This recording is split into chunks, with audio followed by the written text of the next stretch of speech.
Shalom teman-teman, Beta Windy dari PMK Kota, dan hari ini Beta akan sharing satu teduh tentang menghayati keadilan Tuhan. Bacaannya dari Amos pasal 1 ayat 1 sampai 8. Judul perkataan yang dinyatakan kepada Amos, salah seorang peternak domba dari Tekoa, tentang Israel pada zaman Usia Raja Yehuda dan dalam zaman Yerobeam anak Yoas Raja Israel 2 tahun sebelum gempa bumi. Hukuman atas bangsa-bangsa lain. Berkatalah ia, Tuhan mengaum dari Sion, dan dari Yerusalem ia memperdengarkan suaranya. Keringlah padang-padang pengembalaan dan layulah puncak gunung Karmel. Beginilah firman Tuhan. Karena 3 perbuatan jahat Damsyik, bahkan 4, aku tidak akan menarik kembali keputusanku. Oleh karena mereka telah menggirik Gilead dengan eretan penggirik dari besi, aku akan melepaskan api ke dalam istana Hazael, sehingga Puri Ben-Hadad dimakan habis. Aku akan mengatakan palang pintu Damsyik dan melenyapkan penduduk dari Bikiat Awen, serta pemegang tongkat kerajaan dari Bet Eden. Dan rakyat Aram harus pergi sebagai orang buangan berkir, firman Tuhan. Beginilah firman Tuhan. Karena 3 perbuatan jahat Gasa, bahkan 4, aku tidak akan menarik kembali keputusanku. Oleh karena mereka telah mengangkut ke dalam pembuangan suatu bangsa seluruhnya untuk diserahkan kepada Edom. Aku akan melepaskan api ke dalam tembok Gasa sehingga purinya dimakan habis. Aku akan melenyapkan penduduk dari Asdod dan pemegang tongkat kerajaan dari Askelon. Aku akan mengacungkan tanganku melawan Ekron sehingga binasalah sisa-sisa orang Filistin. Firman Tuhan Allah.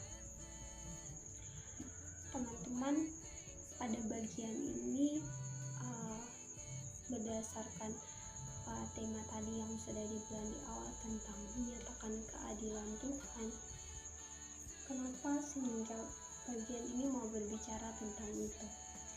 Nah teman-teman, Amos ini adalah salah seorang peternak domba yang diutus Tuhan untuk menyampaikan berita hukuman sekaligus keselamatan kepada bangsa Israel. Bagian ini menyatakan bagaimana Allah melalui perantaraan Nabi Amos menyatakan hukuman kepada bangsa-bangsa lain karena ketidakadilan. Nah teman-teman, apa yang Beta dapat dari perenungan saat teduh hari ini adalah bahwa Tuhan Allah yang kita kenal dengan panjang sabar, berlimpah kasih setia, itu juga adalah Tuhan Allah yang adil dan membenci dosa. Nah pada bagian ini kita diingatkan kembali. Terkadang kadang terlena ketika kadang berbuat dosa atau sesuatu yang salah, dan ketika kadang datang memohon ampun kepada Tuhan dan Tuhan mengampuni, kadang besoknya kadang bisa untuk melakukan hal itu lagi, kadang sudah bertobat dengan sungguh-sungguh. Nah bagian ini menegur Beta bahwa hal itu salah dan Tuhan itu punya batas kesabaran juga. Tuhan bisa murka teman-teman.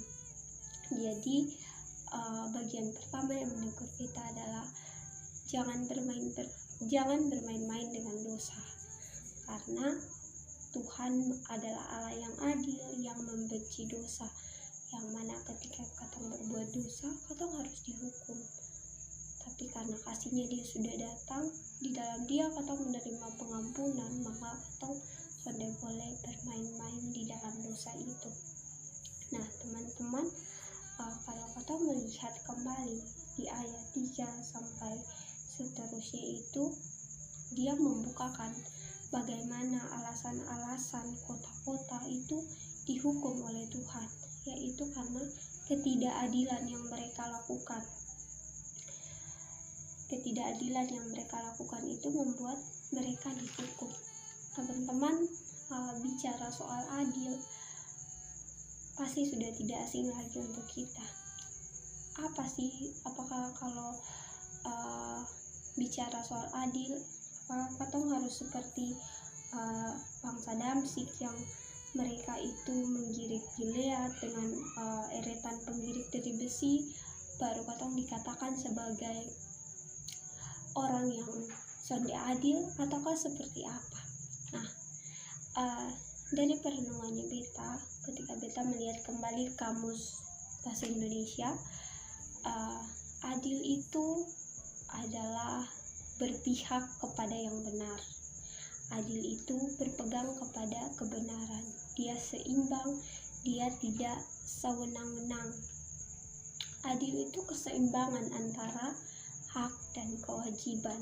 Nah, apa yang bisa katong ambil dari sini? Bahwa ketika katong melakukan segala sesuatu di dalam segala aktivitas yang katong harus menerapkan prinsip keadilan ini. Misalnya saja untuk masalah katong mau belajar atau tidak, ketika katong sonde belajar itu berarti katong berlaku sonde adil. Mengapa? Karena katong sudah menerima berhak untuk mengikuti perkuliahan dan lain-lain, tapi katong sonde melakukan katong punya kewajiban, yaitu untuk belajar sendiri. Seperti itu teman-teman. Jadi dari perenungannya beta, hal utama yang mau beta sampaikan adalah Tuhan itu tidak saja panjang sabar, Tuhan itu tidak saja berlimpah kasih setia, tetapi Dia adalah Tuhan yang adil dan Tuhan yang membenci dosa.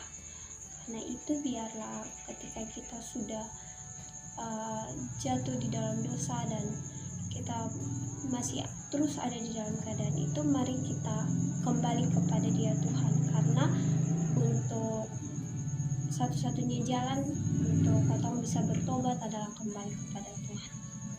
Itu saja dari beta. Tuhan Yesus memberkati. Shalom.